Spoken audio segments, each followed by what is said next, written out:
യുവജനങ്ങളിൽ നിരാശ ഭയങ്കരമായിട്ട് കൂടുന്നു. അവർ വളരെ ഫ്രസ്ട്രേറ്റഡ് ആണ്, അവർക്ക് ഭയങ്കര സ്ട്രെസ്സാണ്, അവർക്ക് വലിയ ആങ്സൈറ്റി ആണെന്നൊക്കെ നിരന്തരമായി പഠനങ്ങളിലൊക്കെ ഇപ്പോൾ കാണുന്നുണ്ട്. ഈ പുതിയ ജനറേഷനിലെ ചെറുപ്പക്കാരുടെ ഇടയിൽ ഒരുപാട് തരത്തിലുള്ള ആകുലതകളും അസ്വസ്ഥതകളുമൊക്കെ വളർന്നു വരുന്നതായിട്ടാണ് കാണുന്നത്. ഇതിന് പ്രധാനമായൊരു കാര്യം എന്താണെന്ന് വെച്ചാൽ, നമ്മൾ ഈ കാലഘട്ടത്തെ ശരിക്കും മനസ്സിലാക്കാത്തതാണ്. ഈ കാലഘട്ടത്തിൽ ജീവിക്കാനായിട്ട് ചില പ്രത്യേക ട്രെയ്റ്റുകളൊക്കെ നമുക്ക് ആവശ്യമാണ്. If you are an youngster, if you are a young person, you have to develop certain qualities to combat this particular age.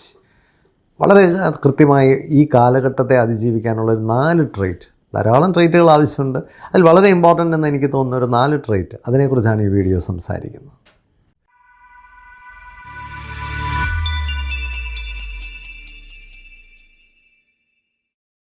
ആധുനിക യുഗത്തിൽ യുവജനങ്ങളെ സംബന്ധിച്ച് ഒരുപാട് സാധ്യതകളുള്ളൊരു കാലഘട്ടത്തിലാണ് ജീവിക്കുന്നത്. അതുപോലെ തന്നെ നമ്മൾ വളരെ കൃത്യമായി മനസ്സിലാക്കേണ്ടത്, പ്രത്യേകമായ ചില ക്വാളിറ്റീസ് ഈ കാലഘട്ടത്തിൽ ഡെവലപ്പ് ചെയ്തില്ലെങ്കിൽ നമുക്ക് ഈ ഓപ്പർച്യൂണിറ്റീസിനെയൊക്കെ ലോകത്ത് എൻജോയ് ചെയ്യാനും സെലിബ്രേറ്റ് ചെയ്യാനും കഴിയണമെന്നില്ല. അതിലേറ്റവും ക്രിട്ടിക്കലായിട്ടുള്ളൊരു കാര്യം സെൽഫ് കൺട്രോളാണ്. ഒരുപാട് ടെംപ്റ്റേഷൻസ് ഉള്ളൊരു ലോകമാണ്.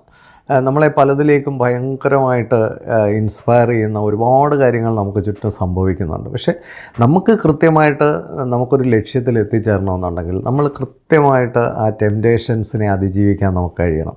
നമുക്ക് ഇങ്ങനെ നമ്മളെ ഡിസ്ട്രാക്റ്റ് ചെയ്യുന്ന കാര്യങ്ങളെ അതിജീവിക്കാൻ നമുക്ക് കഴിയണം. പലപ്പോഴും ചെറിയ കാര്യങ്ങളിൽ അല്ലെങ്കിൽ ഇൻസ്റ്റൻറ്റ് ഗ്രാറ്റിഫിക്കേഷനിലൊക്കെ നമ്മൾ വീണു പോവുകയും നമുക്ക് കിട്ടേണ്ടതായിട്ടുള്ള വലിയ കാര്യങ്ങൾ നമ്മൾ അച്ചീവ് ചെയ്യാതെ പോവുകയും ചെയ്യുന്നുണ്ട്. അത് നമ്മുടെ ജീവിതത്തിൻ്റെ നിലവാരത്തെ തന്നെ നാളെ ഇല്ലാതാക്കും. ഇന്നത്തെ ചെറിയ ചെറിയ എൻ്റർടൈൻമെൻറ്റിനെയൊക്കെ പുറകിന് നമ്മൾ കൂടുതലായിട്ട് വ്യാപരിക്കുമ്പോൾ നമുക്ക് നഷ്ടപ്പെടുന്നത് വലിയൊരു സാധ്യത അല്ലെങ്കിൽ വലിയൊരു ഫ്യൂച്ചർ നമുക്കുണ്ടാക്കാനുള്ള ഓപ്പർച്യൂണിറ്റിയാണ്. പലപ്പോഴും ഈ യുവജന കാലഘട്ടം എന്ന് പറയുന്നത്, അല്ലെങ്കിൽ നമ്മുടെ ഒരു യങ് ഏജ് അല്ലെങ്കിൽ ഒരു ടീൻ ഏജ് എന്നൊക്കെ പറയുന്നത് നമ്മളെ ബിൽഡ് ചെയ്യാനും നമ്മുടെ ഫൗണ്ടേഷൻ സ്ട്രോങ് ആക്കാനും ഒക്കെയുള്ള നല്ലൊരു ഓപ്പർച്യൂണിറ്റി കാലഘട്ടമാണ്. ഈ സമയത്താണ് നമുക്ക് നല്ലൊരു ആറ്റിറ്റ്യൂഡ് ഉണ്ടാക്കിയെടുക്കേണ്ടത്, ശരിയായ രീതിയിലുള്ള സ്കിൽസ് ഡെവലപ്പ് ചെയ്യേണ്ടത്, അതുപോലെ തന്നെ ശരിയായ ആഴത്തിലുള്ള നോളജ് ഡെവലപ്പ് ചെയ്യേണ്ടത്. ഇതൊക്കെ പലപ്പോഴും നമ്മൾ അവഗണിച്ചിട്ട് ചെറിയ എൻ്റർടൈൻമെൻറ്റിൻ്റെയൊക്കെ പുറകിന് 24 മണിക്കൂറും നമ്മൾ നടന്നാൽ നമുക്ക് നാളെ കിട്ടാൻ പോകുന്ന ഒരു സാധ്യതയെന്ന് പറയുന്നത് വളരെ മീഡിയോക്കറായിട്ടുള്ളതായിരിക്കും. അതുകൊണ്ട് ഒരു സെൽഫ് കൺട്രോൾ ഡെവലപ്പ് ചെയ്യാൻ കഴിയാത്ത ആൾക്കാർക്ക് ഈ കാലഘട്ടത്തിൽ വലിയ നേട്ടങ്ങൾ ഉണ്ടാക്കാനായിട്ട് സാധിക്കില്ല. ഇപ്പം തന്നെ ഒരു മെഡിസിന് പഠിക്കുന്ന ഒരു വിദ്യാർത്ഥിയായിട്ട് ഞാൻ കഴിഞ്ഞ ദിവസം സംസാരിക്കുകയായിരുന്നു. ഒരു മെഡിസിന് പഠിക്കുന്ന ഒരു വിദ്യാർത്ഥിയെ സംബന്ധിച്ച് ഒരുപാട് നേരം പഠനത്തിൽ ചിലവഴിക്കേണ്ടതായിട്ടുണ്ട്. വളരെ ടഫായിട്ടുള്ള ഒരു പഠന ടൈം ടേബിൾ തന്നെ ആ കുട്ടി ഏറ്റെടുക്കേണ്ടതായിട്ട് വരുന്നുണ്ട്. വളരെ ടഫായിട്ടുള്ള സബ്ജക്റ്റുകളാണ് പഠിക്കുന്നത്. ഒരുപാട് എഫേർട്ട് ആ കുട്ടി അതിനുവേണ്ടി ചിലവഴിക്കുന്നുണ്ട്. അപ്പോൾ ഒരു മെഡിക്കൽ കോളേജിൽ അഡ്മിഷൻ കിട്ടിക്കഴിഞ്ഞാൽ അതിന് ശേഷമുള്ള ആ കുട്ടിയുടെ ഒരു പരിശീലനവും ആ കുട്ടിയുടെ ഒരു ട്രെയിനിങ്ങും ആ കുട്ടിയുടെ എക്സാമിനേഷൻസും ഒക്കെ വളരെ ടഫാണ്. അപ്പം ആ കുട്ടി അതിനെക്കുറിച്ച് പറയുമ്പോൾ ഇടയ്ക്കൊക്കെ ഒരു നിരാശ തോന്നുന്നുണ്ട്. കാരണം എനിക്ക് വേറെ കാര്യങ്ങളൊന്നും എൻജോയ് ചെയ്യാൻ പറ്റുന്നില്ല. പക്ഷെ ഒരു കാര്യം നമ്മൾ മനസ്സിലാക്കേണ്ടത്, അത്തരത്തിലൊക്കെയുള്ള വലിയ ഒരു പ്രൊഫഷനിലേക്കൊക്കെ നമ്മൾ പോകുമ്പോൾ അതിന് വേണ്ട ഫൗണ്ടേഷൻ വളരെ സ്ട്രോങ് ആണ്. അതിനുവേണ്ടിയാണ് ആ പഠന പ്രക്രിയ അങ്ങനെ ആക്കി വെച്ചേക്കുന്നത്. അപ്പോൾ വലിയ വലിയ ഇൻസ്റ്റിറ്റ്യൂഷൻസിലൊക്കെ പഠിക്കണമെങ്കിൽ, വലിയ വലിയ കോഴ്സുകളൊക്കെ പഠിക്കണമെങ്കിൽ, വലിയ വലിയ നിലയിലൊക്കെ നമുക്ക് നാളെ എത്തണമെന്ന് ആഗ്രഹം ഉണ്ടെങ്കിൽ നമ്മൾ ചെറിയ പല കാര്യങ്ങളും നമ്മൾ വേണ്ടാന്ന് വെച്ച് പറ്റുള്ളൂ. അപ്പോൾ നമ്മൾ ഈ ചെറിയ പല കാര്യങ്ങളും ത്യജിക്കുമ്പോഴാണ് നമുക്ക് വലിയ കാര്യങ്ങൾക്കുള്ള ഓപ്പർച്യൂണിറ്റീസ് കിട്ടുന്നത്.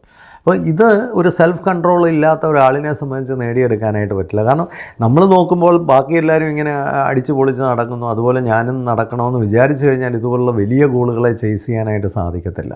നമ്മൾ വലിയ കളിക്കാരെയൊക്കെ എടുത്ത് നോക്കിയാൽ അവേഴ്സ് ഓഫ് പ്രാക്ടീസാണ് അവരുടെ വലിയ പെർഫോമൻസുകളിലേക്ക് അവരെ നയിക്കുന്നത്. നമ്മൾ ഇപ്പോൾ വിരാട് കോഹ്ലിയുടെ ഒരു പെർഫോമൻസ് കണ്ടു. ഈ വളരെ ഏജിൽ പോലും അദ്ദേഹം വന്ന് 2 സെഞ്ചുറി, ഒരു ഹാഫ് സെഞ്ചുറിയൊക്കെ അടിച്ച് ഒരു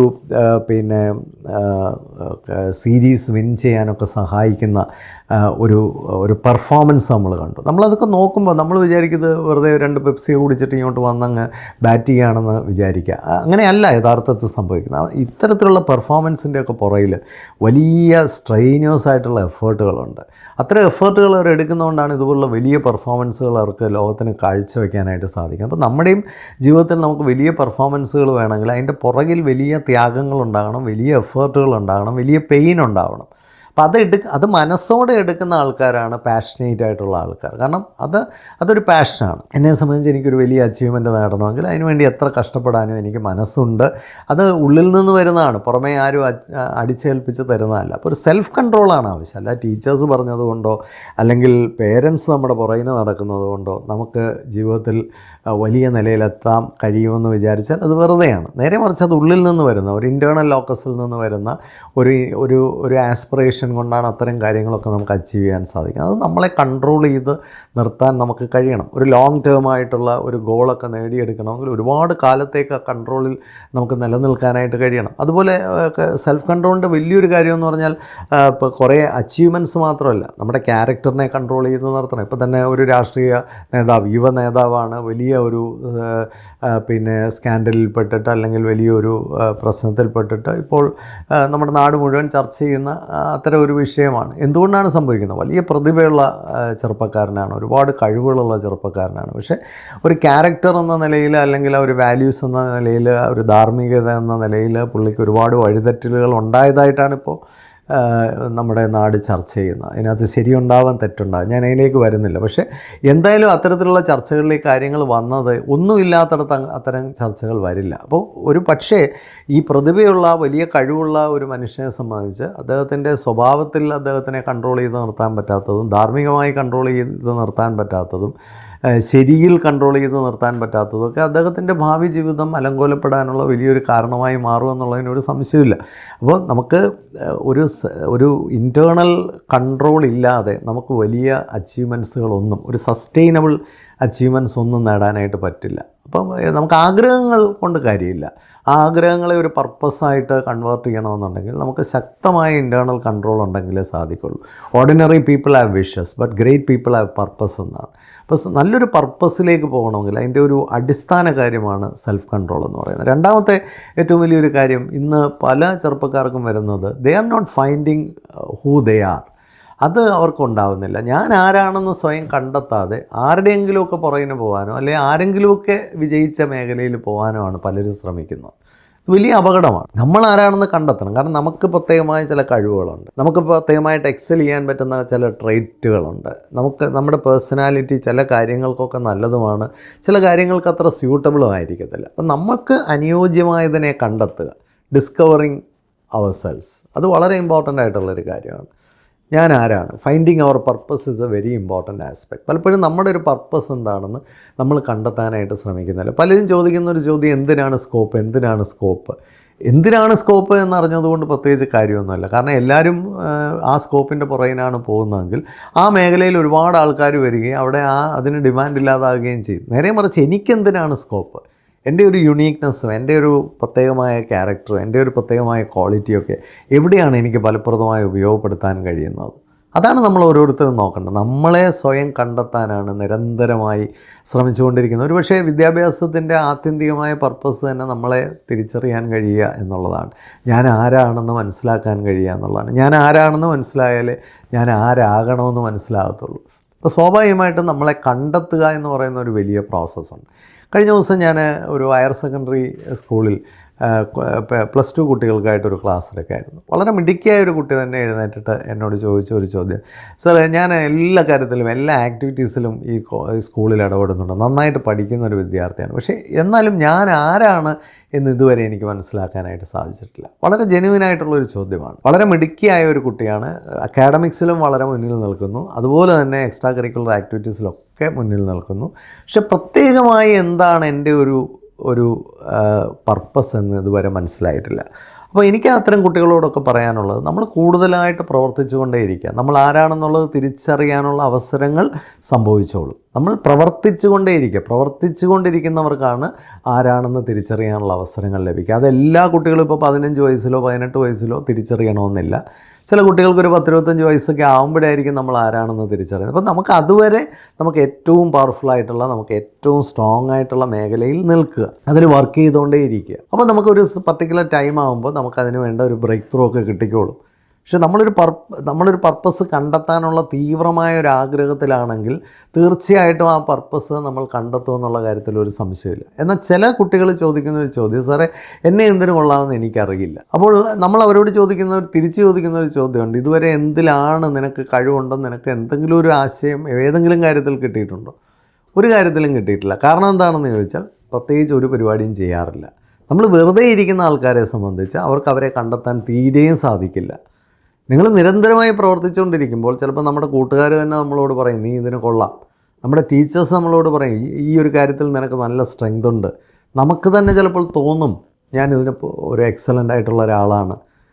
അപ്പോൾ നമ്മുടെ ഏത് ട്രെയ്റ്റാണ് വളരെയധികം പ്രോമിനൻ്റ് ആയിട്ട് നിൽക്കുന്നത്, നമ്മുടെ പേഴ്സണാലിറ്റിയിൽ ഏത് ആസ്പെക്റ്റാണ് വളരെ പ്രോമിനൻ്റ് ആയിട്ട് നിൽക്കുന്നത്, ഇതൊക്കെ ചില സൂചനകളാണ്. നമ്മുടെ ടാലൻ്റ് ഒരു സൂചനയാണ്, നമ്മുടെ കഴിവുകളൊരു സൂചനയാണ്, നമ്മുടെ ആശയങ്ങളൊരു സൂചനയാണ്. നന്നായി വായിക്കുന്ന ഒരാളാണ്, അതൊരു സൂചനയാണ്. നന്നായി എഴുതുന്ന ഒരാളാണ്, ഒരു സൂചനയാണ്. നമുക്ക് ഏതെങ്കിലും പ്രത്യേകമായ ചില നൈപുണ്യങ്ങളൊക്കെ ഉണ്ട്, ഒരു സൂചനയാണ്. ഇത് നമുക്കൊരു ഗൈഡ് ലൈനാണ്. അപ്പോൾ അതെല്ലാം ഉപയോഗപ്പെടുത്താൻ പറ്റുന്ന മേഖലകളെ നമ്മൾ കൂട്ടിയിണക്കിയാണ് നമ്മൾ ആരാണെന്നുള്ളതിലേക്ക് നമുക്ക് യാത്ര ചെയ്യാൻ സാധിക്കുന്നത്. അപ്പോൾ അവിടെ നമുക്കൊരു കരിയർ ഗൈഡൻസ് ഒക്കെ വേണമെങ്കിൽ എടുക്കാം, അല്ലെങ്കിൽ അറിവുള്ള 4-5 പേരുമായിട്ടൊക്കെ സംസാരിക്കാം. കഴിഞ്ഞ ദിവസം ഒരു കുട്ടി എന്നോട് പറഞ്ഞു, സാറേ എനിക്കൊരു ആർക്കിടെക്റ്റ് ആകാനാണ് ആഗ്രഹം. ഞാൻ ആ കുട്ടിയോട് ചോദിച്ചു, മോനെ ഇതുവരെ ഒരു ആർക്കിടെക്റ്റിനെ നീ കണ്ടിട്ടുണ്ടോ? ആ കുട്ടി ഒരു ആർക്കിടെക്റ്റിനെ പോലും കണ്ടിട്ടില്ല. ഏതെങ്കിലും ഒരു നല്ല ആർക്കിടെക്റ്റ് എഴുതി ഏതെങ്കിലും ഒരു പുസ്തകം നീ വായിച്ചിട്ടുണ്ടോ? ഒരു പുസ്തകവും വായിച്ചിട്ടില്ല. ഞാൻ ആ കുട്ടിയോട് മൂന്നാമത് ചോദിച്ചൊരു കാര്യം, ഏതെങ്കിലും ഒരു ആർക്കിടെക്റ്റ് ചെയ്ത ഏതെങ്കിലും ഒരു പ്രത്യേകമായ മനോഹരമായ ഒരു പ്രവർത്തനത്തെ, അല്ലെങ്കിൽ ഒരു ബിൽഡിങ്ങിനെ, അല്ലെങ്കിൽ ഒരു ടൗണിനെ, എന്തെങ്കിലും ഒരു അത്തരത്തിലുള്ള ഒരു കാര്യത്തെ നോട്ടീസ് ചെയ്തിട്ട് അങ്ങനെ ഒരു ഇൻസ്പിറേഷൻ ഉണ്ടായിട്ടുണ്ടോ? അതും ഉണ്ടായിട്ടില്ല. പിന്നെ എന്തിൻ്റെ അടിസ്ഥാനത്തിലാണ് ഈ ആർക്കിടെക്റ്റ് ആണോ എന്ന് ചിന്തിക്കുന്നത്? അത് സാറേ ഞാൻ അങ്ങനെ ചിന്തിക്കുകയാണ്, എനിക്ക് വരയ്ക്കാനൊക്കെ ഇച്ചിരി കഴിവുണ്ട്. എനിക്ക് പറയാനുള്ളത്, വരയ്ക്കാനുള്ള കഴിവ് കൊണ്ട് മാത്രം നമുക്കൊരു ആർക്കിടെക്റ്റ് ആകാൻ പറ്റില്ല. അത് കുറച്ചുകൂടെ ഒരു പർപ്പസ്ഫുള്ളായ ഒരു ലക്ഷ്യമായി മാറണമെങ്കിൽ നമ്മൾ അതിൽ കുറേ കൂടെ എക്സ്പ്ലോർ ചെയ്യണം. ആ രംഗത്തുള്ള ആൾക്കാരെ വായിക്കാനോ, അത്ര ആൾക്കാരുമായിട്ട് സംസാരിക്കാനോ, ആ മേഖലയെപ്പറ്റി കൂടുതൽ പഠിക്കാനോ, അല്ലെങ്കിൽ ഒരു നല്ല കരിയർ ഗൈഡൻസ് എടുക്കുക. കാരണം അവിടെ അത്തരത്തിലുള്ള മേഖലകളെക്കുറിച്ചൊക്കെ തീവ്രമായി പഠിക്കുകയും മനസ്സിലാക്കുകയും ചെയ്തിട്ടുള്ള കാര്യങ്ങളൊക്കെ ഉള്ള ഒരാളുമായിട്ട് ചർച്ച ചെയ്യുമ്പോൾ അവർ നമുക്ക് കാര്യങ്ങളൊക്കെ കൂടുതലായിട്ട് വിശദീകരിച്ച് തരികയും, ഒരു ആർക്കിടെക്റ്റിന് ഇനിയും വരാൻ പോകുന്ന, പ്രത്യേകിച്ച് AI ഒക്കെ വരുന്ന ഒരു കാലഘട്ടത്തിൽ ഒരു ആർക്കിടെക്റ്റിന് വരാൻ പോകുന്ന ചലഞ്ചസ് എന്തൊക്കെയാണ്, ഒരു ആർക്കിടെക്റ്റിന് വേണ്ട ട്രെയ്റ്റ്സ് എന്തൊക്കെയാണ്, ഒരു ആർക്കിടെക്റ്റ് ഡെവലപ്പ് ചെയ്യേണ്ട ക്വാളിറ്റീസ് എന്തൊക്കെയാണ്, സ്കിൽസ് എന്തൊക്കെയാണ്, ഇതൊക്കെ നമ്മൾ ഡെലിബറേറ്റ് ചെയ്യുമ്പോൾ നമുക്ക് മുമ്പോട്ട് പോകണോ അതോ അവിടെ അത് നിർത്തണോ അല്ലെ വിട്ട് കളയണോ എന്നുള്ളത് തിരിച്ചറിയാനായിട്ട് സാധിക്കും. നേരെ മറിച്ച് ഇതൊന്നുമില്ല, എനിക്കൊരു ഡോക്ടറാണ്, നല്ലൊരു ഡോക്ടറിനെ പറ്റി പോലും നമ്മൾ പഠിച്ചിട്ടില്ല, മനസ്സിലാക്കിയിട്ടില്ല. ഒരു ഡോക്ടറിൻ്റെ ജീവിതത്തിലെ ചലഞ്ചസ് എന്തൊക്കെയാണ്, ഒരു ഡോക്ടറിൻ്റെ ജീവിതത്തിൽ അവർക്ക് മുമ്പോട്ട് പോകാൻ വേണ്ട ഏറ്റവും പ്രധാനപ്പെട്ട കാര്യങ്ങൾ എന്തൊക്കെയാണ്, അല്ലെങ്കിൽ ഒരു നീറ്റ് എക്സാം പാസ്സാകാനായിട്ട് ഏറ്റവും ക്രിറ്റിക്കലായിട്ട് വേണ്ട ക്വാളിറ്റീസ് എന്തൊക്കെയാണ്, ഇതൊന്നും എക്സ്പ്ലോർ ചെയ്യാതെ എനിക്കൊരു ഡോക്ടറാകണം എന്ന് പറഞ്ഞിട്ട് ഒരു കാര്യമില്ല. ഒരു 80% മാർക്ക് വാങ്ങിക്കുന്ന ഒരു കുട്ടിയാണ്. ഒരു അമ്മ എന്നോട് പറഞ്ഞത് അവൾക്ക് ഡോക്ടറായാൽ മതി എന്നാണ് അവൾ പറയുന്നത്. ഞാൻ പറഞ്ഞൊരു 80% മാർക്ക് വാങ്ങിക്കുന്ന ഈ ഒരു നിലവാരം വെച്ചുകൊണ്ട് നമുക്ക് ഇന്നത്തെ കാലത്ത് ഒരു നീറ്റിന് ഒരു ടോപ്പ് റാങ്ക് വാങ്ങിക്കാൻ സാധിക്കില്ല. ഒന്നുകിൽ ആ കുട്ടിയുടെ നിലവാരം ഉയർത്തുക, അല്ലെങ്കിൽ ആ കുട്ടിയുടെ ലക്ഷ്യം താഴോട്ട് കൊണ്ടുവരിക. അല്ലാതെ ചുമ്മാതെ ഫാൻസി ആയിട്ട് നമ്മളിങ്ങനെ ഡോക്ടറാണോ എന്ന് പറഞ്ഞാൽ നമ്മൾ ഡോക്ടറൊന്നും ആകാൻ പോകുന്നില്ല. വെറും വിഷസ് അല്ല നമുക്ക് വേണം, അതിനെ ഒരു പർപ്പസായിട്ട് കൺവേർട്ട് ചെയ്യുക എന്നുള്ളതാണ് ഏറ്റവും പ്രധാനമായ കാര്യം.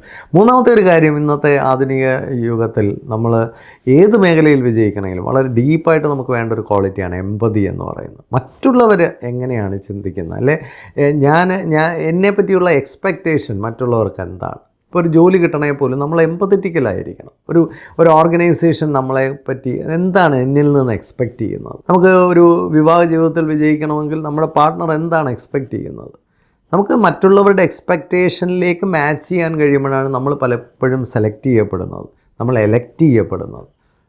ഒരു ഇലക്ഷനിൽ പോലും മത്സരിക്കുമ്പോൾ ആ ജനങ്ങൾ പ്രതീക്ഷിക്കുന്നതിലേക്ക് ഉയരുമ്പോഴാണ് നമ്മളവിടെ സെലക്ട് ചെയ്യപ്പെടുന്നത്. അപ്പം എമ്പതി എന്ന് പറയുന്നത് വളരെ വളരെ വൈഡറായിട്ടുള്ള ഒരു ഡയമെൻഷൻസ് ഉള്ളൊരു ക്വാളിറ്റിയാണ്. എമ്പതി മറ്റുള്ളവരെ മനസ്സിലാക്കാനും മറ്റുള്ളവരുടെ ഭാഗത്ത് നിന്നുകൊണ്ട് കാര്യങ്ങളെ കാണാനും ഉള്ളൊരു കഴിവാണ്. പക്ഷേ ഈ കഴിവ് അതിൻ്റെ പാരമ്യത്തിലേക്ക് എത്തുമ്പോൾ നമ്മുടെ ജീവിത വിജയത്തിന് വലിയ ഇമ്പോർട്ടൻ്റ് ആയിട്ടുള്ളൊരു ക്വാളിറ്റി ആയിട്ട് മാറുകയാണ്. നമുക്ക് എവിടെയും ഇപ്പോൾ എനിക്ക് ഇന്ന ആളാവണമെന്ന് വിചാരിക്കുമ്പോൾ അങ്ങനെ ആവണമെങ്കിൽ എനിക്ക് എന്തെല്ലാം ക്വാളിറ്റീസ് ഡെവലപ്പ് ചെയ്യണം, ഞാൻ ഏത് തരത്തിൽ രൂപാന്തരപ്പെടണം, ഏത് നിലവാരത്തിലേക്ക് ഉയരണം. ഇതാണ് ഒരു എമ്പതിയുടെ ഒരു ഹയസ്റ്റ് ലെവൽ. പിന്നെ എനിക്ക് IAS കാരനാകണമെന്ന് വിചാരിച്ചാൽ മാത്രം പോരാ. ഒരു IAS എന്നെ സെലക്ട് ചെയ്യാൻ പറ്റണമെങ്കിൽ എന്നിൽ എന്തെല്ലാം ക്വാളിറ്റീസ് ഉണ്ട്. അപ്പോൾ എതിർ സൈഡിൽ നിന്നുകൊണ്ട് കാര്യങ്ങളെ ഒന്ന് ഒരു വീക്ഷണം നടത്താൻ, ഒരു ദർശനം നടത്താൻ നമുക്ക് കപ്പാസിറ്റി ഉണ്ടാവണം. ഈ ഒരു എമ്പതി നമുക്ക് വളരെ ആവശ്യമാണ്. കുടുംബജീവിതത്തിലും അത് വളരെ ആവശ്യമാണ്. മറ്റുള്ളവർ എന്നിൽ നിന്ന് പ്രതീക്ഷിക്കുന്നത് എന്താണ്, അവർക്ക് അവരെ കുറേ കൂടെ ഹാപ്പിയാക്കാനും, അവരെ കുറേ കൂടി സന്തോഷമുള്ളവരാക്കാനും തൃപ്തിയുള്ളവരാക്കാനും എനിക്ക് ഏത് രീതിയിൽ എന്നെ കുറച്ചുകൂടെ മെച്ചപ്പെടുത്താൻ കഴിയും. ഇത് നമ്മൾ ഓരോരുത്തരും ശ്രമിക്കുമ്പോൾ എല്ലാവരും മെച്ചപ്പെടുമെന്നുള്ളതാണ് വാസ്തവം. ഒരു ഓർഗനൈസേഷനിൽ നമ്മൾ വർക്ക് ചെയ്യുമ്പോൾ ആ ഓർഗനൈസേഷൻ എന്നിൽ നിന്ന് എന്താ പ്രതീക്ഷിക്കുന്നത് അത് കൊടുക്കുമ്പോഴാണ് നമുക്ക് ആ ഓർഗനൈസേഷനിൽ വളർച്ച ഉണ്ടാകും. ഒരു കോഴ്സ് പഠിക്കുമ്പോൾ ആ കോഴ്സ് എന്നിൽ നിന്ന് എന്താണ് എക്സ്പെക്റ്റ് ചെയ്യുന്നത് അത് ഡെവലപ്പ് ചെയ്യുമ്പോഴാണ് ആ കോഴ്സിൽ നമ്മൾ എക്സൽ ചെയ്യുന്നത്. ഒരു പ്രൊഫഷനിൽ നമ്മൾ ചെല്ലുമ്പോൾ, ഇപ്പോൾ നമ്മളൊരു ഫോട്ടോഗ്രാഫറാണ്, ആ ഫോട്ടോഗ്രാഫി എന്ന് പറയുന്ന പ്രൊഫഷൻ എന്നിൽ നിന്ന് എന്താണ് എക്സ്പെക്റ്റ് ചെയ്യുന്നത് അത് കൊടുക്കുമ്പോഴാണ് ആ ഫോട്ടോഗ്രാഫി എന്ന് പറയുന്ന ഒരു ഫീൽഡിൽ ഞാൻ എക്സൽ ചെയ്യുന്നത്. അപ്പോൾ എതിർ സൈഡിൽ നിന്നുകൊണ്ട് എന്നിൽ എന്ത് മാറ്റങ്ങളാണ് വേണ്ടതെന്ന് അങ്ങോട്ട് ഇറങ്ങി നിന്ന് കണ്ട് എന്നെ വളർത്താൻ കഴിയുന്ന ഒരു കൈൻഡ് ഓഫ് എമ്പതി നിങ്ങൾ ഡെവലപ്പ് ചെയ്താൽ നിങ്ങൾ ഏത് കാലഘട്ടത്തെ അതിജീവിക്കും. നാലാമതായിട്ട് ഏറ്റവും പ്രധാനമായിട്ട് വേണ്ട ഒരു താങ്ക്ഫുൾനെസ്സാണ്. ഇന്ന് പല ആൾക്കാരിലും അതില്ല എന്നുള്ളതാണ്. ഇന്നത്തെ യുവജനങ്ങളെ സംബന്ധിച്ച് ഞാൻ പൊതുവേ കാണുന്ന ഒരു കാര്യമാണ്, നമുക്കുള്ളതിലൊന്നും നമുക്ക് തൃപ്തിയില്ല. ഇല്ലാത്തതിനെയൊക്കെ ഓർത്ത് നമ്മൾ ഭാരപ്പെടുന്നു, കംപ്ലൈൻറ്റ് ചെയ്യുന്നു, എപ്പോഴും അതിനെക്കുറിച്ച് ഇങ്ങനെ ആകുലപ്പെട്ടുകൊണ്ടിരിക്കുന്നു. പക്ഷെ നമുക്കുള്ള കാര്യങ്ങളിൽ നമ്മൾ ചിന്തിക്കുന്നില്ല. അത്തരം ആകുലതകൾ, ഒരു താങ്ക്ലെസ്നെസ് നമ്മളിൽ വളർന്നു കഴിഞ്ഞാൽ നമുക്ക് ജീവിതത്തിൽ ഒരിക്കലും ജീവിതം ആസ്വദിക്കാനായിട്ട് കഴിയില്ല. നമ്മുടെ കയ്യിലുള്ളതിനെ എങ്ങനെ സെലിബ്രേറ്റ് ചെയ്യുക, നമ്മുടെ കയ്യിലുള്ള കാര്യങ്ങളെ എങ്ങനെ കൂടുതൽ ഫലപ്രദമായി ഉപയോഗിക്കാം. ഇപ്പോൾ എനിക്കൊരു ബൈക്കില്ല എന്നുള്ളത് കൊണ്ട്, അല്ലെ എൻ്റെ അച്ഛനതിന് കഴിവില്ല എന്നുള്ളത് കൊണ്ട്, അല്ലെ എനിക്കിപ്പോൾ ആ കണക്കിന് ഭയങ്കര കഴിവില്ല എന്നുള്ളത് കൊണ്ട് ഞാൻ അതിനെക്കുറിച്ച് കംപ്ലൈൻറ്റും പറഞ്ഞുകൊണ്ടിരുന്നാൽ അവിടെ ഇരിക്കത്തേ ഉള്ളൂ. ഒരു മാറ്റവും എനിക്ക് ജീവിതത്തിൽ എൻ്റെ ജീവിത നിലവാരത്തിൽ ഉണ്ടാക്കാനായിട്ട് സാധിക്കില്ല. നേരെ മറിച്ച് എനിക്ക് ചില കാര്യങ്ങളിലൊക്കെ കുറവുണ്ടെങ്കിൽ അതിനേക്കാളൊക്കെ എനിക്ക് നിറവുള്ള പല കാര്യങ്ങളുമുണ്ട്. എനിക്ക് കണ്ണ് കാണാമെന്നുള്ളത് തന്നെ വലിയൊരു കാര്യമാണ്. എനിക്ക് നടക്കാൻ കഴിയുന്നത് തന്നെ വലിയ കാര്യമാണ്. എനിക്ക് പഠിക്കാൻ കഴിയുന്നു എന്നുള്ളത് തന്നെ വലിയ കാര്യമാണ്. എനിക്ക് അധ്വാനിക്കാൻ കഴിയുന്ന ശാരീരിക ക്ഷമതയുണ്ടെന്നുള്ളത് വലിയ കാര്യമാണ്. അപ്പോൾ നമ്മുടെ കയ്യിൽ എന്തെല്ലാമാണ് ഉള്ളത്, ആ കോമ്പിനേഷനെ വർക്കൗട്ട് ചെയ്തുകൊണ്ട് ഏറ്റവും ബെസ്റ്റായിട്ടുള്ളൊരു പെർഫോമൻസ് എങ്ങനെ കൊടുക്കാം. ഇല്ലാത്ത കാര്യങ്ങളെക്കുറിച്ച് പറഞ്ഞുകൊണ്ടിരിക്കുന്നവർക്ക് ജീവിതത്തിലൊന്നും ആവാനായിട്ട് പറ്റില്ല. എനിക്കൊരു കാറില്ല, എൻ്റെ വീട്ടിലൊരു കാറില്ല എന്ന് പറഞ്ഞാൽ കാറുണ്ടാവില്ല. നേരെ മറിച്ച് ഒരു കാറ് നാളെ ഉണ്ടാവണമെങ്കിൽ ഞാൻ ഇന്ന് ഏത് തരത്തിലുള്ള പ്രവർത്തനങ്ങൾ ചെയ്യണം, ഏത് തരത്തിലുള്ള അധ്വാനം അതിൻ്റെ പുറകിൽ വേണം. എനിക്ക് ജോലിയില്ല എന്ന് പറഞ്ഞാൽ നമുക്ക് ജോലിയൊന്നും കിട്ടില്ല. എനിക്കൊരു ജോലി ലഭിക്കണമെങ്കിൽ ഞാൻ എന്നിൽ എന്തെല്ലാം മാറ്റങ്ങൾ വരുത്താം. അത് പോസിറ്റീവായിട്ടുള്ള ഒരു രീതിയാണ്. അതിന് നമ്മൾ താങ്ക്ഫുൾ ആയിരിക്കണം. നമുക്കുള്ള കാര്യങ്ങളെ നമ്മൾ സെലിബ്രേറ്റ് ചെയ്യുക, ഉള്ള കാര്യങ്ങളെ ഓർത്ത് നന്ദിയുള്ളവരായിരിക്കുക. കുറച്ചുകൂടെ സന്തോഷം നമുക്ക് ലഭിക്കും. ആ സന്തോഷം തന്നെ വലിയൊരു ഇൻവെസ്റ്റ്മെൻറ്റാണ്. ഓക്കെ, അറ്റ്ലീസ്റ്റ് എനിക്ക് ഇത്രയെങ്കിലും കാര്യങ്ങളുണ്ടല്ലോ, ഇത് വെച്ചിട്ട് എങ്ങനെ വർക്കൗട്ട് ചെയ്യാം, ഇത് വെച്ചിട്ട് എനിക്ക് ബെസ്റ്റാകാൻ പറ്റുന്നൊരു പ്രൊഫഷൻ ഏതാ, ഇത് വെച്ചുകൊണ്ട് എനിക്ക് ചെയ്യാൻ പറ്റുന്ന ഒരു നല്ല പ്രവർത്തനം ഏതാ, ഇത് വെച്ചുകൊണ്ട് എനിക്ക് കിട്ടാവുന്ന ഏറ്റവും നല്ല ജോലി ഏതാ. ഇതാണ് നമ്മൾ ചിന്തിക്കേണ്ടത്. അല്ല വേറൊരാൾ ഒരു ജോലി കിട്ടി അതിനെപ്പറ്റി നമ്മൾ കരഞ്ഞുകൊണ്ടിരുന്നാൽ നമുക്കത് കിട്ടത്തില്ല. എല്ലാവർക്കും ആ ക്വാളിറ്റീസ് ഇല്ല. ഇപ്പോൾ ഒരു കുട്ടി എന്നോട് പറഞ്ഞത്, ഞാൻ ബാങ്ക് ടെസ്റ്റിന് വേണ്ടി ഒരുപാട് പരിശ്രമിച്ചു, എനിക്കത് കിട്ടിയില്ല. ഞാൻ PSCക്ക് വേണ്ടി പരിശ്രമിച്ചു, എനിക്കത് കിട്ടിയില്ല. വളരെയധികം വിഷമത്തോടെ ഇത്തരം കാര്യങ്ങളൊക്കെ പറഞ്ഞൊരു കുട്ടിയാണ്. ഒരു 6-7 വർഷങ്ങൾക്ക് മുമ്പാണ്. അപ്പോൾ എല്ലാം പരാതി മാത്രമേ ഉള്ളൂ. ഞാൻ പറഞ്ഞു, മോളെ നിനക്കുള്ള കഴിവെന്താണ്? ആ കുട്ടിക്കുള്ള കഴിവ് എന്താണെന്ന് പോലും ആ കുട്ടിക്ക് അറിയില്ല. ഞാൻ ആ കുട്ടിക്ക് പറഞ്ഞ് മനസ്സിലാക്കി കൊടുത്തു. ആ കുട്ടിയെ സംബന്ധിച്ച് അത് നല്ല സ്റ്റൈലായിട്ട് നടക്കുന്നൊരു കുട്ടിയാണ്. അപ്പോൾ ഞാൻ ആ കുട്ടിയെ പതുക്കെ മെൻറ്റർ ചെയ്ത് വന്നപ്പോൾ ആ കുട്ടിക്കുള്ള കഴിവെന്താണെന്ന് തിരിച്ചറിയുകയും ഒരു ബ്യൂട്ടീഷ്യൻ രംഗത്ത് പോയി കോസ്മെറ്റോളജിയൊക്കെ പഠിച്ച് ആ കുട്ടി ഇന്ന് അത്തരത്തിലുള്ള ഒരു ഇൻ്റർനാഷണൽ ഓർഗനൈസേഷനിൽ ജോലി ചെയ്യുന്നൊരു കുട്ടിയാണ്. അപ്പോൾ എന്താ കാര്യം, ആ കുട്ടിക്ക് ഒരു ബാങ്ക് ടെസ്റ്റ് ചെയ്യിക്കാനുള്ള ഒരു കോമ്പീറ്റൻസി ഇല്ല, ഒരു PSC ചെയ്യിക്കാനുള്ള ഒരു കോമ്പീറ്റൻസിയും ഇല്ല. നേരെ മറിച്ച് ആ കുട്ടിയുടെ കഴിവുകൾ വെച്ചുകൊണ്ട് ആ കുട്ടിക്ക് പോകാൻ പറ്റുന്നു. ഇപ്പോൾ എയർ തെറാപ്പി അങ്ങനെയൊക്കെയുള്ള കാര്യങ്ങളൊക്കെ പഠിച്ച് ആ കുട്ടി അത്തരത്തിലുള്ള ഒരു മേഖലയിൽ ജോലി ചെയ്യാൻ പോയി. ഇപ്പോൾ അത് ഒരുവിധം ആ രംഗത്ത് ഇൻഫ്ലുവൻസ് ചെയ്യാനുള്ള കഴിവായി ആ കുട്ടിക്ക്. നമ്മുടെ കയ്യിൽ എന്താണുള്ളത്, നമുക്കെന്തുണ്ട്, അത് വെച്ചുകൊണ്ട് നമുക്കെന്ത് ചെയ്യാൻ പറ്റുമെന്നാണ് ചിന്തിക്കേണ്ടത്. എല്ലാവർക്കും ഇപ്പോൾ ഡോക്ടറും എഞ്ചിനീയറും കളക്ടറും ഒന്നും ആകാൻ പറ്റിയെന്ന് വരില്ല. അതൊരു അബദ്ധമായ കാര്യമാണ്. എല്ലാ കുട്ടികൾക്കും നേഴ്സാകാൻ പറ്റില്ല. പെൺപിള്ളേരായതുകൊണ്ട് എല്ലാവരും നേഴ്സാകും. വളരെ അബദ്ധമായ കാര്യമാണ്. എല്ലാവർക്കും നല്ലൊരു കോമ്പീറ്റൻറ്റ് നേഴ്സാകും. ഒരു കോമ്പീറ്റൻറ്റ് നേഴ്സാകാൻ പറ്റുന്ന ക്വാളിറ്റീസ് നിങ്ങൾക്കുണ്ടെങ്കിൽ ആയിക്കോ. ഇല്ലെങ്കിൽ നമ്മൾ ചിന്തിക്കണം, I am very thankful, at least എനിക്ക് ഇത്ര ഈ കഴിവുകളൊക്കെ ഉണ്ടല്ലോ. ആ കഴിവ് വെച്ചിട്ട് എന്താണ് ചെയ്യാൻ പറ്റുന്നത്? നമ്മൾ ഇല്ല എന്ന് പറയാതെ നമുക്ക് ഉണ്ട് എന്ന് ലൗഡറായിട്ട് പറഞ്ഞാൽ അത് വെച്ച് ആ രീതിയിൽ നമുക്ക് വലിയ നേട്ടങ്ങൾ കൈവരിക്കാനായിട്ട് സാധിക്കും. ഇതിൽ പേരൻസിനൊക്കെ വലിയ റോളുണ്ട്. കാരണം കുട്ടികളുടെ ഇല്ലാത്തതിനെയാണ് പലപ്പോഴും പോയിൻ്റ് ഔട്ട് ചെയ്യുന്നത്. അത് പേരൻസിൻ്റെ ഒരു താങ്ക്ലെസ്നെസ്സാണ്. കാരണം കണ്ണില്ലാത്തൊരു കുട്ടിയായിരുന്നെങ്കിൽ നമ്മളിതൊന്നും പറയില്ല, കാലില്ലാത്തൊരു കുട്ടിയായിരുന്നെങ്കിൽ ഇതൊന്നും പറയില്ല. നമ്മുടെ കുട്ടികൾക്ക് എന്തുണ്ട് എന്ന് നമ്മൾ നോക്കുന്നില്ല. ഇല്ലാത്ത കാര്യങ്ങളെക്കുറിച്ച് നമ്മളിപ്പോഴും ഇങ്ങനെ പരാതിപ്പെട്ടുകൊണ്ടിരുന്നാൽ അത് തന്നെ നമ്മുടെ ജീവിതം കൂടുതൽ പരാജയത്തിലേക്ക് പോകാനൊരു കാരണമായി തീരും. അപ്പോൾ ഈ 4 കാര്യങ്ങൾ ചെറുപ്പക്കാരുടെ ഇടയിൽ ഈ കാലഘട്ടത്തിൽ വളരെ ആവശ്യമാണ്. എന്താണ് ഈ കാലഘട്ടത്തിൽ ഇത് 4 വളരെ ആവശ്യമാണെന്ന് ചോദിച്ചാൽ, ഈ കാലഘട്ടം ഒരുപാട് പേരെ നിരാശപ്പെടുത്തുന്ന കാലഘട്ടമായതുകൊണ്ടാണ്. താങ്ക്ഫുൾനെസ് നമുക്കുണ്ടാവണം. പണ്ടൊക്കെ നമ്മൾക്ക് ഇത്രയൊന്നും ആകുലതകളോ ഇത്രയധികം നെഗറ്റീവായിട്ടുള്ള ചിന്തകളോ മനുഷ്യരിൽ അധികം കണ്ടിട്ടില്ല. ഇന്നങ്ങനെയല്ല. കാരണം നമ്മൾ ഈ മറ്റാൾക്കാരൊക്കെ ഒരുപാട് കാര്യങ്ങളൊക്കെ കാണിക്കുമ്പോൾ അതൊന്നും ആകാൻ പറ്റുന്നില്ല. കാരണം ഈ മീഡിയയൊക്കെ വളരെ ലൈവായി കഴിഞ്ഞപ്പോൾ മറ്റാൾക്കാരെല്ലാം ഭയങ്കര സെലിബ്രേഷൻസൊക്കെ എപ്പോഴും കാണിക്കുമ്പോൾ ഇതെല്ലാം നമുക്കാകാൻ പറ്റുന്നില്ല. അവരും നമ്മൾ ഈ പറയുന്നത് പോലെ വലിയ സെലിബ്രേഷനൊന്നും ആയിരിക്കില്ല. അവരാ കാണിക്കുന്നതിൽ കണ്ട് നമ്മൾ ഭ്രമിക്കേണ്ട. ഇപ്പോൾ ഒരാൾ വലിയൊരു ആഹാരം കഴിക്കുന്നതിൻ്റെ പടമെല്ലാം കൂടെ എടുത്തിടുമ്പോൾ നമുക്ക് ആ ആഹാരം ഇല്ലെന്ന് ഓർത്ത് വിഷമിച്ചുകൊണ്ടിരുന്നിട്ട് ഒരു കാര്യമില്ല. നേരെ മറിച്ച് അത് അങ്ങനെ കാണിക്കുന്നവർ കാണിച്ചോട്ടെ.